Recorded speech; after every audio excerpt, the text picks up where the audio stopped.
Gente, vamos falar o quão importante é a gente trazer essa visão de simulação, né? E o Thiago, ele desenvolveu, é tão importante isso para nós que ele desenvolveu uma ferramenta que é o simulador de metas, né, Thiago? Você vai estar disponibilizando o link para todo mundo Sim. poder usar isso.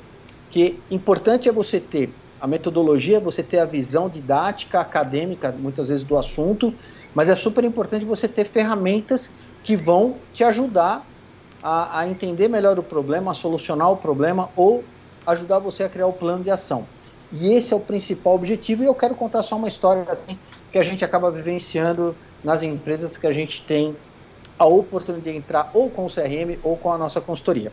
E eu gosto sempre de falar isso para o Thiago, né? A gente entra nas empresas e agora, o momento do ano, a escolha desse tema foi proposital pelo momento que nós estamos agora, e o quanto vai ser provocador já para o começo do ano. Existem empresas mais maduras e menos maduras quando se fala de planejamento, tá? E o que eu vejo muito, eu vou contar minha experiência pessoal. A grande maioria das empresas que a gente acaba entrando lá para novembro, dezembro, já começa um alvoroço dentro das empresas sobre planejamentos, as empresas maiores. Tem até uma questão de preparar o planejamento para mostrar para o presidente da empresa. A gente Sim. está vivendo isso em alguns parceiros grandes que nós temos. A gente acaba contribuindo com informação para gerar esse material para apresentação ao presidente, e outras empresas não tão maduras que começam a falar assim de planejamento para o próximo ano, mas esse planejamento acaba se arrastando para janeiro e acaba, enfim, muitas vezes nem acontecendo como poderia acontecer. Mas, de forma geral, a gente vê empresas se preparando agora e no começo do ano para o planejamento do próximo período, né? No nosso Sim. caso aí 2021, e de uma forma um tanto quanto diferente de outros anos, pós-pandemia, ou no meio de uma pandemia, ou no meio de uma segunda onda, ninguém sabe ao certo ainda como está isso, né? Mas o que acaba acontecendo, e esse ano, mesmo com a questão de crise, não será diferente. A maioria das empresas, ela ensaia um planejamento, constrói até com os membros das suas equipes um planejamento para 2021, né? Traça lá o quanto quer vender em 2021, quanto precisa vender, né? A provocação aí depende de empresa para empresa. E aí se junta, algumas empresas fazem até uma apresentação, tem o famoso kickoff de começo de ano, né? Chama o time. Esse ano aqui, com certeza, muitos desses kickoffs vão ser de forma online, né? Usando essa tecnologia como, por exemplo, nós estamos usando agora. E aí eu digo assim, aí começa janeiro, muito legal, apresentou todo mundo colocou lá, fez a sua apresentação e tal, e esse planejamento não dura nem até março, Isso é verdade. né? Nem até março, né? Então tudo isso acaba e aí começa a questão, vai para dentro de uma gaveta e quando muito esse planejamento é revisitado no meio do ano. Algumas empresas têm essa visão aí no meio do ano, dar uma revisitada, e o pior é que a grande maioria vai olhar só o ano que vem, pega esse material para fazer o planejamento para 2022 já, com poucas mudanças. Então, gente, o que a gente queria provocar? O quão é importante você ter uma simulação de cenários, né? Como é importante você exercitar a criação desses cenários junto com a tua equipe de todos os níveis dentro da sua equipe, de toda a parte do teu organograma, né? Porque isso faz com que você tenha a necessidade de criar o plano de ação, né? E um plano de ação, gente, e a gente vai quebrar aqui alguns paradigmas hoje quanto a plano de ação, e eu posso falar isso com bastante propriedade, porque eu passei muitos desafios junto com empresas na criação de plano de ação. Aonde o plano de ação falha? Justamente na ação, é na execução que ele falha. Eu até gosto de dizer que nós somos bons planejadores, nós somos minimamente bons planejadores, tá? E, na grande maioria das vezes, péssimos executores, porque executar é a parte difícil, ok? E aí isso nos provocou, isso vem nos provocando como empresa de vendas, e essa questão do plano de ação para a área comercial, ele é mais crítico ainda, né? Porque existe um fator muito interessante na questão de vendas, numa tradução, né? Vendedor não tem passado. O que isso implica? Porque terminou o ano, gente, começa um ano novo, terminou o mês, começa o outro mês do zero. Você pode ter tido o seu melhor mês de vendas hoje, esse mês de novembro, por exemplo, pode ter sido o seu melhor mês de vendas. Dezembro começou zerado de novo e você tem que correr atrás dos seus objetivos, das suas metas. O que isso impacta na questão do planejamento da simulação? Se você não consegue trazer do futuro, o cenário futuro, para o teu cenário presente, num exercício, você corre o risco de abandonar o teu plano de ação. Esse é um ponto número 1. Ponto número 2. Você, dentro do teu plano de ação, tem que criar gatilhos para a tomada de decisão. Quais são esses gatilhos? O cenário. Então, se você tem um cenário, e eu gosto sempre de trabalhar com no mínimo 3 cenários, né, Tiagão? A gente trabalha com 3 cenários. Um pessimista, que vocês já ouviram falar dessas modalidades, o pessimista, o natural e o otimista.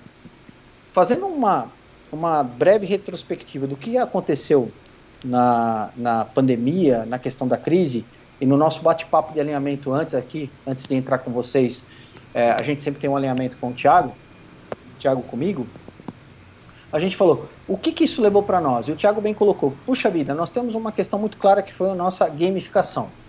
O Thiago idealizou esse projeto da gamificação, pôs a mão na massa para construir, fez toda a estratégia, colocou como um produto. Ele já existia num cenário que nós havíamos planejado, certo ou não, Thiago? Sim, sim. Já existia essa questão, ele já estava numa linha do tempo e tudo mais. Pum, veio a crise, veio a pandemia, e a gente, em vez de se congelar com o que estava acontecendo, a gente foi lá, justamente porque nós tínhamos cenários bem definidos, foi um gatilho para trazer para o momento presente a questão da gamificação. O Thiago acelerou ainda mais e no meio da crise a gente lança um produto que já está trazendo uma receita recorrente para nós. Sim. E já está ajudando o nosso faturamento. Mas por que isso? Fala, Thiago. É até interessante falar, né, Percy, que assim, o cenário, né, que a gente vivia era aquela tocada de geração de lead, atendimento das demandas aqui dentro e apresentação do funil de vendas, do CRM. A gamificação já estava concebida, pelo menos mentalmente e no papel, já fazia um bom tempo, e já faz um bom tempo que a gente vem estudando sobre a gamificação. Acho que esse ano 2020 a gente intensificou muito isso. E aí o engraçado que foi, por uma mudança de rotina desse cenário, né? Porque antes era todo mundo vindo aqui, entrava lá 8h30, 9 horas, 8 horas, saía às 6, 7, 8 também, né? Mas por uma mudança de cenário e até de posicionamento no nosso dia a dia aqui, quando todo mundo precisou ir para o home office, né? A gente começou a ficar com um cenário e uma rotina um pouco mais aliviada. Foi a hora que o plano mesmo entrou à tona e a gente desenvolveu aí a gamificação muito afinco. E fato é que, tirando a parte ruim, né, que a gente olha aí para as televisões que sangram, né, cara, de notícias, a pandemia ela vem aí para peneirar muitas coisas e para acelerar aquilo que ou está engavetado, né, já faz um bom tempo, ou para pisar na jaca mesmo com aquilo que já está ruim, né, para você ter certeza que precisa tirar da tua frente para ter um resultado melhor, né? Então, gente, dentro desse cenário que o Thiago deu essa enfatizada na correlação de já existia um cenário desenhado, e isso a gente pode falar, né, Thiago, que a gente se considera bons planejadores e melhorando na execução com o funil de vendas, mas veio a crise, veio a pandemia e a gente foi obrigado de novo a redesenhar todos aqueles cenários já que haviam sido planejados para um outro momento. A gente gosta de falar o seguinte, existem os agentes externos, né? Nesse caso da pandemia, foi uma questão externa, né? Sim. Foi uma crise mundial, uma ação externa. Mas a gente estava discutindo também o seguinte, dentro dos nossos nichos, dos nossos mercados, existem outros agentes externos que acabam acontecendo. A entrada de um novo concorrente é um agente externo. Uma legislação, você trabalha com um determinado produto que, por um acaso, existe uma legislação, né? Por exemplo, eu tenho um escritório de advocacia e acaba uma legislação nova sobre esse setor. É um agente externo que vai impactar de alguma forma os cenários pré-definidos dentro desse planejamento. Então vamos lá. Qual que é a importância disso? De você desenhar cenários para trazer o momento futuro para o momento presente, né? Se a gente pode colocar dessa forma. É que o exercício que vai te obrigar a isso é de você encontrar saídas para as possibilidades que possam acontecer. No nosso caso foi específico, e aí eu acho que foi a grande sacada que o funil de vendas teve, além de desenhar os cenários, nós desenhamos os 3 cenários perante as informações que nós tínhamos naquele momento, foi de deixar claro quais seriam os gatilhos para a tomada de ação. Eu acho que isso é super importante e a gente não vê isso no mercado, tá, gente? A gente fala muito de desenvolver metas, desenhar cenários até, isso é comum, principalmente quem faz business plan, é obrigatório você desenhar cenários, né? Tem até uma parte dos planos de negócio que fala de cenários futuros e fatores críticos do sucesso relacionado a esse futuro planejado.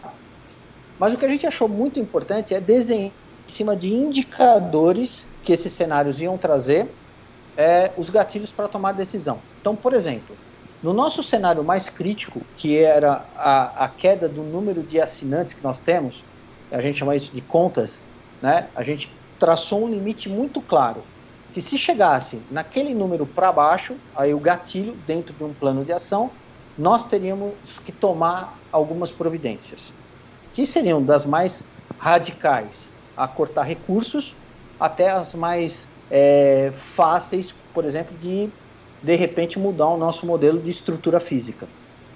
Ok? Então, era o cenário pessimista, a gente desenhou os gatilhos dentro desse cenário pessimista e ali deixou muito claro quais seriam os indicadores para tomar decisão. Ok? Para o cenário natural, a gente manteria a estrutura física, tal, mas também a gente colocou um número de contas, né, Tiagão? Um número de assinantes, que também seria o gatilho. E para o cenário otimista também. E, por incrível que pareça, o que acabou acontecendo está mais para o cenário natural, para o otimista. E a gente está preparado para isso. Então, nós tivemos uma questão, e dentro desse percurso aí a gente teve algumas surpresas. Por exemplo, dentro de uma crise como essa, nós trocamos todo o nosso time comercial. Né, Tiagão? Abrindo o coração aqui, né? Abrindo o coração. Mas como isso estava quase que definido dentro dos cenários, a gente sabia os gatilhos, a gente tomou uma ação e a gente fecha o ano, né, recuperando o faturamento que a gente estava numa crescente do final do ano passado. Sim. E para nós isso foi vitória, né, Tiago? Dança, equalização dos cenários, adaptação disso, os gatilhos funcionaram, a gente tomou ação planejada em cima dos gatilhos e recuperou o faturamento. Sim, sim. O legal é assim, né? O que define também esse plano, esse cenário futuro, tem vários indicadores, né, Percy? Um deles é o próprio faturamento, que é a saúde do negócio, quanto que a empresa está faturando e botando ali como verbo para dentro de casa.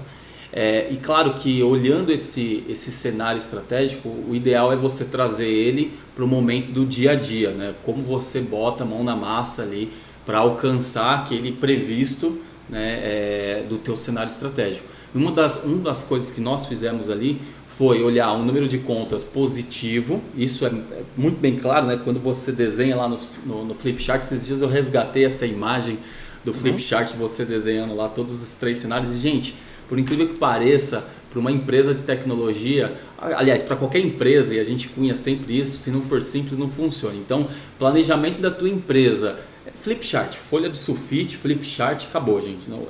Não tem ferramenta mais tecnológica do que essa, né, Percy? É isso aí. Não tem ferramenta mais tecnológica. E ali naquele cenário a gente determinou o número de contas, né, positivo para o cenário otimista, e ali o número de crescimento da nossa estrutura. Porque, gente, sair contratando pessoas não adianta. A gente tem que olhar se vai ter demanda para essa contratação. E inclusive nós falamos isso em um dos clubes da Metas aí do passado, se não me engano foi o 13º aí, sobre equipes comerciais. Você olhar o número de demanda, o número de prospecção, por exemplo, quanto você tem que encher o seu funil de vendas. No caso, eu estou falando, olhando o time comercial. E determinar se aquele número de pessoas vai ser braço suficiente para alcançar aquele número de produtividade, para o número de produtividade alcançar o número de faturamento ali num determinado ciclo, se é no mês, se é no trimestre, se é no semestre ou no ano. E isso acontece o inverso, né, Percy? Quando você acaba perdendo receita por uma ocasião como essa que aconteceu, quando você deve cortar. E aí que a gente vê em algumas empresas é que elas vão sangrando sem perceber, né? E a falta do gatilho eu vejo que é um dos problemas, está aí. A empresa vai sangrar e não vai se dar conta de onde está escoando o dinheiro dela e não vai ter nenhuma ação porque não tem nenhum gatilho e não mede esses gatilhos ali. Então essa saída é muito boa mesmo, cara. Criar gatilhos para cenários estratégicos, pro pessimista, natural e otimista. Isso é uma baita de uma sacada.